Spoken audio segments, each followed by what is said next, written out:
Hello scholars, let's start our video lecture for today which is on g index. इससे पहले मैं video बना चुकी हूँ एच इंडेक्स के बारे में एंड इम्पैक्ट फैक्टर के बारे में। तो अगर आपको डिटेल में जानकारी चाहिए कि हम एच इंडेक्स कैसे कैलकुलेट करते हैं, उसकी स्ट्रेंथ क्या है, शॉर्टकमिंग्स क्या है, तो लिंक डिस्क्रिप्शन बॉक्स में है, you can go and check. और अगर आपको डिटेल में जानना है इम्पैक्ट फैक्टर के बारे में, again you can check the description box. और इसके अलावा भी अगर आपको रिसर्च एंड पब्लिकेशन एथिक्स वाली यूनिट में बहुत सारे टॉपिक्स कवर करने हैं, जैसे प्लेगरिज्म हो गया, सलामी स्लाइसिंग हो गया, रिडंडेंट पब्लिकेशन हो गया, then you must check the description box, क्योंकि इस पे मैंने बहुत सारे लेक्चर्स जो है ऑलरेडी मैं बना चुकी हूँ। बहुत सारे लेक्चर्स पे अभी काम चल रहा है। अगर कोई ऐसा लेक्चर है या कोई ऐसा टॉपिक है जो आप मेरे से समझना चाहते हो, तो please do write in the comment section. Now without getting delayed, let's start our lecture for today which is on g index. देखो, जी इंडेक्स क्या है? एक ऑथर लेवल मेट्रिक है। Now what is author level metric? जो author की performance, उसकी prestige, उसकी visibility के बारे में बात करें, ऐसा मेट्रिक मतलब मैंने आपको रिसर्च मैट्रिक्स की पहली वीडियो में बताया था कि एक ऐसा क्वांटिटेटिव टूल होता है जो आपकी या तो रिसर्च की परफॉर्मेंस या आपके जनरल की परफॉर्मेंस या आपके आर्टिकल की परफॉर्मेंस को मेजर करता है। तो मेट्रिक मतलब क्या? एक ऐसा क्वांटिटेटिव टूल जो आपको बताता है आपके रिसर्च वर्क की परफॉर्मेंस के बारे में। और ऑथर लेवल मेट्रिक क्या होता है? जो ऑथर की परफॉर्मेंस के बारे में, ऑथर के रिसर्च वर्क की परफॉर्मेंस के बारे में बताता है। तो जी इंडेक्स हमारा एक ऐसा ही इंडेक्स है जो कि आया था 2006 में गिवन बाय लियो। तो अब ये इंडेक्स कैसे कैलकुलेट होता है? देखो, the index is calculated based on the distribution of citation received by the given researcher. मतलब कि जितनी भी साइटेशन एक रिसर्चर को रिसीव हुई है, अब साइटेशन बोले तो जितनी भी रेफरेंसेस आप मान सकते हो। जैसे कोई भी हम पेपर पढ़ते हैं, आप एक रिसर्च पेपर पढ़ते हो, अब बहुत सारे बच्चे ऐसे होंगे जो बहुत ही नए हैं, अभी अभी जुड़े हैं रिसर्च वर्क से, तो उनको नहीं पता होगा। तो मैं उनके लिए साइटेशन का मतलब बता रही हूँ कि आप कोई भी रिसर्च पेपर या रिसर्च आर्टिकल लिखते हैं फॉर दैट मैटर, तो आप दूसरे पेपर्स को पढ़ते हैं, उनको बेस बनाते हैं और क्या करते हैं, उनके पेपर में जो भी आपको अच्छी चीज लग रही है या फिर जो भी आप लिटरेचर रिव्यू कर रहे हैं, वो आप अपने पेपर में डालते हो अपनी लैंग्वेज में। तो कहीं ना कहीं आपको क्या डालना पड़ेगा? उनका रेफरेंस डालना पड़ेगा कि भाई ये चीज जो है मैंने इस पेपर में से ली है और मैं इस पेपर में डाल रही हूँ। तो उसी को हम साइटेशन बोलते हैं, उसी को हम साइट करना बोलते हैं कि किसी और के पेपर से अगर आप कुछ मटेरियल उठा रहे हो तो उसका नाम, उसका एक्नॉलेजमेंट आप अपने पेपर में डाल दो। तो अब ये इंडेक्स क्या है? ये इंडेक्स बेसिकली आपकी परफॉर्मेंस को जज करता है कि आपको कितनी साइटेशंस मिली है, आप मतलब कितने लोगों ने आपका पेपर पढ़ा है। ठीक है, तो इसको कैलकुलेट कैसे करते हैं? अगर मैं आपको ना ये लाइन पढ़ के बताऊं कि g index is the unique largest number such that top articles have receive together g square citation, तो ये आपको बिल्कुल समझ नहीं आएगी। इसीलिए मैं डायरेक्ट आपको कैलकुलेशन बताती हूँ, उसके बाद मैं आपको ये लाइन पढ़ने के लिए बोलूंगी, तो आई गारंटी आपको आराम से समझ आ जाएगी। देखो, अब इसको कैलकुलेट कैसे करते हैं? बड़ा ही सिंपल सा मैंने एक टेबल बनाया है जिससे आपके लिए कैलकुलेशन बहुत ही आसान हो जाएगी। तो जितनी भी आपकी पब्लिकेशन है, उनको जितनी भी साइटेशन मिली है, I am sorry for the spelling, यहाँ पे स्पेलिंग गलत हो गई है साइटेशन की। देखो, जितने भी आपके रिसर्च वर्क है, रिसर्च पेपर है, उनको जितनी भी साइटेशन मिली है, तो आपको एक डिक्रीजिंग ऑर्डर में लगाना है। जैसे फॉर एग्जांपल यहाँ पे क्या है कि जो सबसे कम साइटेशन है जिस पेपर में, उसको आपको सबसे नीचे लिखना है, और जिसमें सबसे ज्यादा साइटेशन है उसको क्या करना है? उसको आपको ऊपर लिखना है। तो यहाँ पे मैंने ऑलरेडी अरेंज किया हुआ है कि पेपर 1 जो है 2012 में जो पेपर लिया गया था उसमें 110 साइटेशन है, 2013 में जो पेपर लिया गया था उसमें 85 है, 2014 में 77। तो इस तरीके से इस ऑर्डर में हमने क्या किया हुआ है? साइटेशंस को अरेंज किया हुआ है। यहाँ ईयर दे रखा है कि यार ये पब्लिकेशन ईयर है, इससे मैटर नहीं करता। आप हो सकता है कि 2014 में आपको ज्यादा साइटेशन मिली है, 2015 में नहीं मिली है, 2016 में मिली है। तो आपको करना क्या है?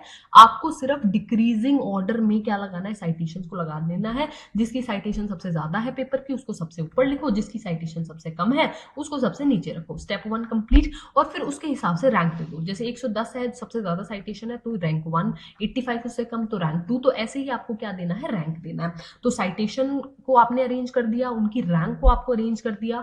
अब आपको क्या करना है? बेसिकली आपको टोटल इनकी कुमुलेटिव फ्रीक्वेंसी आप बोल सकते हो, इनका टोटल निकालना है। जैसे फॉर एग्जांपल पहले साल में जो है वो पहली रैंक पे जो साइटेशन थी वो कितनी थी? 110 थी। तो दूसरी रैंक में आप क्या करोगे? 110 और 85 को प्लस कर दोगे, टोटल कितना आएगा? 185। 195 में फिर आप 77, ये वाला नंबर प्लस करोगे तो आंसर क्या आएगा 272, फिर 272 में आप 54 प्लस करोगे फिर कितना आ जाएगा 326, 326 में 36 प्लस करोगे 362, फिर 12, फिर 8। इस तरीके से आप क्या करोगे, इनकी कुमुलेटिव फ्रीक्वेंसी या फिर हम इसको एड अप साइटेशंस भी बोलते हैं, कि जो फर्स्ट ईयर की साइटेशन है और सेकंड ईयर के उन दोनों को कंपाइल कर दो, फिर फर्स्ट सेकंड और थर्ड की कंपाइल कर दो, फिर फर्स्ट सेकंड थर्ड फोर्थ की कंपाइल कर दो। इस तरीके से आप साइटेशंस को क्या करोगे, ऐड करोगे। ये कॉलम खत्म हो गया। उसके बाद क्या है, calculate the square of rank, मतलब कि आपकी रैंक क्या है 1, उसका स्क्वायर आपको निकालना है। 1 इंटू 1 कितना हो गया 1, 2 इंटू 2 इंटू 4, ठीक है। 3 को 3 से मल्टीप्लाई करोगे 9, तो रैंक का आपको क्या करना है, स्क्वायर करना है। तो 4 इंटू 4 आप करोगे कितना आएगा 16, 5 इंटू 5 करोगे कितना आएगा 25। तो इस तरीके से आपको क्या करना है, जितनी भी आपकी जो भी आपके पेपर्स हैं उनकी जो रैंक है उसका आप क्या करोगे, उसका आप स्क्वायर कर दोगे, ठीक है। यहाँ तक समझ आ गया। सबसे पहले हमें क्या करना है, डिक्रीजिंग ऑर्डर में साइटेशन लगानी है। डिक्रीजिंग ऑर्डर में साइटेशन लगाने के बाद उनको रैंक देनी है। रैंक देने के बाद हमें क्या करना है, उनकी कुमुलेटिव फ्रीक्वेंसी या फिर एड अप साइटेशन निकालनी है। उसके बाद जो भी उनका रैंक है उसको क्या करना है, मल्टीप्लाई करके उनका स्क्वायर लिखना है, ठीक है। अब हमें जी इंडेक्स कैसे पता लगेगा, आपको ये देखना है कि is the sum of citation at least as large as the square of rank, मतलब कि ये ज्यादा है या ये ज्यादा है, कि जो आपने टोटल किया है वो ज्यादा है या फिर आपका जो स्क्वायर है वो ज्यादा है, ठीक है। तो यहाँ पे आप देखोगे ऑब्वियसली कि जो यहाँ पे 1 है यहाँ पे क्या हो जाएगा 110, यहाँ पे 4 है यहाँ पे 195। तो यहाँ पे मैंने यस यस लिख दिया कि हाँ इसमें भी जो हमारा जो है बेसिकली सम ऑफ साइटेशन है या फिर जो एड अप साइटेशन है या फिर जो कुमुलेटिव फ्रीक्वेंसी है वो ज्यादा है हमारे किससे, स्क्वायर ऑफ रैंक से। अगर ज्यादा है तो आप क्या लिख दोगे, यस। यहाँ पे भी ज्यादा है तो हर एक नंबर में आप देखोगे कि यस। यहाँ पे ऑब्वियसली 9 से ज्यादा 272 है तो हमने यस लिख दिया, 16 से ज्यादा 326 है तो यस, 25 से ज्यादा 362 है तो यस। तो इस तरीके से हम क्या कर देंगे, yes yes yes yes yes कर देंगे, ठीक है। और जो आपकी रैंक आएगी, जब तक ये यस यस हो रहा है, लास्ट जो आपकी पब्लिकेशन है उसका आप इंडेक्स लिख दोगे, क्या आ जाएगा आपका 10, ठीक है। मान लो यहाँ पे होता 9, कि आपकी जो ये नंबर है मान लो ये ज्यादा नहीं होता, ये वाला जो है ज्यादा नहीं होता, तो यहाँ पे 9 आ जाता, तो 9 आ जाता तो आपका जी इंडेक्स कितना हो जाता, बेसिकली 9। तो कहने का मतलब क्या है कि आपको ये सब कैलकुलेशन करके ये देखना है कि आपका सम ऑफ स्क्वायर ज्यादा है, कि आपकी रैंक सॉरी आपका एड अप साइटेशन ज्यादा है या फिर आपका स्क्वायर ऑफ द रैंक ज्यादा है। अगर आपका जो है ये ज्यादा आ रहा है एड अप साइटेशन, तो मतलब आपका जी इंडेक्स भी बढ़ता बढ़ता जा रहा है। तो अगर इसमें भी 1 है, मतलब यहाँ पे भी यस है, तो आपका जी इंडेक्स कितना हो गया 1, इसमें भी यस है तो कितना हो गया 2, इसमें भी तो लास्ट तक यस यस जा रहा है तो हमारा जी इंडेक्स कितना हो गया 10। अगर ये यहाँ पे स्टॉप हो जाता तो हमारा जी इंडेक्स कितना हो जाता 9। तो आपको बस यही देखना है, अगली स्लाइड में मैंने लिखा भी हुआ है कि the highest rank where the sum of citation is larger than the square of rank, जो आपकी हाईएस्ट रैंक होगी जहां पे आपका सम ऑफ साइटेशन जो है वो ज्यादा है स्क्वायर से, वो आपका क्या हो जाएगा, जी इंडेक्स हो जाएगा। तो अभी आपको जो है ये सारी चीजें समझ में आएंगी। मैं आपको दोबारा पढ़वाती हूँ ताकि आपके दिमाग में बैठ जाए कि जी इंडेक्स क्या है, ऑथर लेवल मेट्रिक है, क्योंकि ये ऑथर की परफॉर्मेंस को चेक करता है। ऑथर की परफॉर्मेंस को कैसे चेक करता है, कि जितनी उसको साइटेशन मिली है उस हिसाब से उसको रैंकिंग देता है। रैंकिंग देने के बाद देखता है कि एड अप साइटेशन ज्यादा है कि सम ऑफ स्क्वायर ज्यादा है। तो ये एक ऑथर लेवल मैट्रिक्स है जो कि 2006 में आया था। इसकी कैलकुलेशन किस पे बेस्ड होती है, डिस्ट्रीब्यूशन ऑफ साइटेशन। अब आपको समझ में आया होगा कि ये किस तरीके से आप कैलकुलेट करते हो कि कितनी आपको साइटेशन मिली है, कितनी एक एप्लीकेशन में आपको साइटेशन मिली है। रैंक को आप किस डिक्रीजिंग ऑर्डर में क्या करते हो, अरेंज करते हो, ठीक है। उसके बाद यहाँ पे अब आप पढ़ोगे तो आपको अच्छे से समझ आएगा कि g index is the unique largest number such that the top g articles receive together at least g square citation. इसका मतलब क्या है कि जो टॉप जी आर्टिकल्स है, मतलब जो टॉप आपके आर्टिकल्स हैं उसमें इतनी साइटेशन तो है कि अगर हम जी का स्क्वायर करें उसके बराबर आ रही है। जैसे फॉर एग्जांपल ये रैंक है, रैंक का हम स्क्वायर कर रहे हैं तो 1 आ रहा है, ठीक है। तो आपको इतनी साइटेशन तो मिली है इसके बराबर या इससे ज्यादा, ठीक है। ये एक ऐसा लार्जेस्ट नंबर है। तो यहाँ पे अगर आप देखोगे तो यहाँ पे रैंक क्या है 100, तो आपको 100 से ज्यादा साइटेशन मिली है, मतलब आपकी स्क्वायर ऑफ रैंक जो है वो ज्यादा है। तो g index is the unique largest number such that top g articles have received together at least g square citation. जैसे अब इसका मतलब क्या होता है, देखो G index of 10 indicate that top 10 publication of an author has been cited at least 100 time। मतलब इसका मतलब क्या है कि अगर आपका G इंडेक्स 10 आ रहा है तो इसका मतलब ये होगा एटलीस्ट आपकी जो साइटेशन है वो कितनी होंगी, 100 या 100 से ज्यादा तो होंगी, एटलीस्ट 100 तो होंगी ही होंगी। क्यों, क्योंकि अगर आपका ये जो है आपकी जो रैंक है, रैंक का स्क्वायर है, और एड अप साइटेशन है। इन दोनों में से अगर एड अप साइटेशन ज्यादा होता है तभी आपका जी इंडेक्स कैलकुलेट होता है।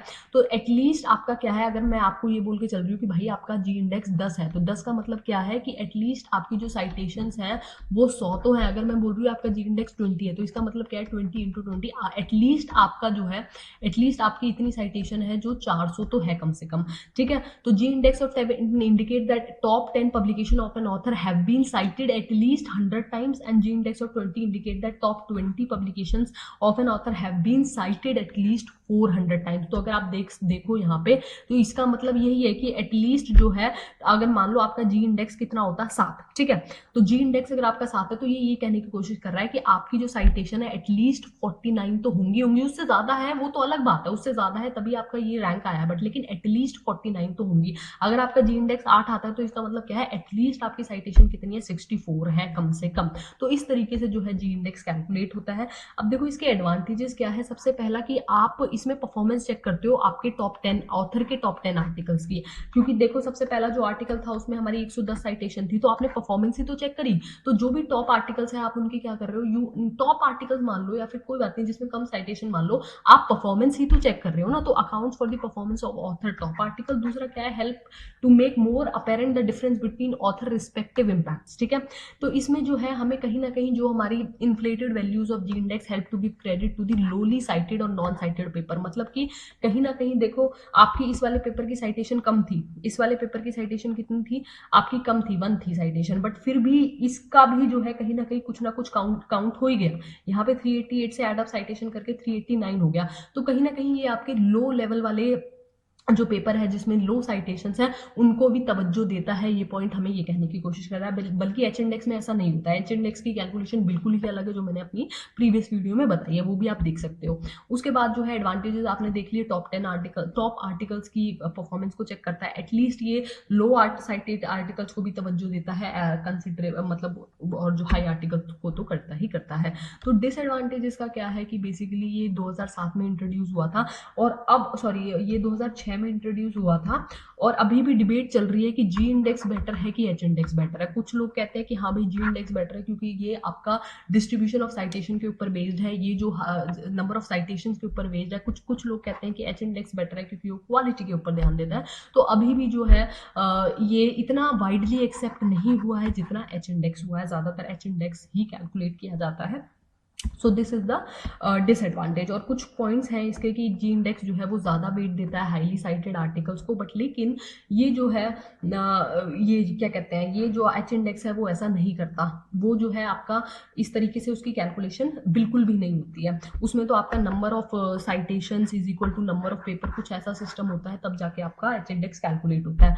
तो जी इंडेक्स जो है वो या तो हमेशा एच इंडेक्स के बराबर होगा या हमेशा उससे ज़्यादा होगा। ठीक है, उसके बाद आप जो है एच इंडेक्स कैसे कैलकुलेट कर सकते हो, you can use the software publish or perish. ठीक है, ये फ्री डाउनलोडेबल सॉफ्टवेयर है साइटेशन एनालिसिस के लिए।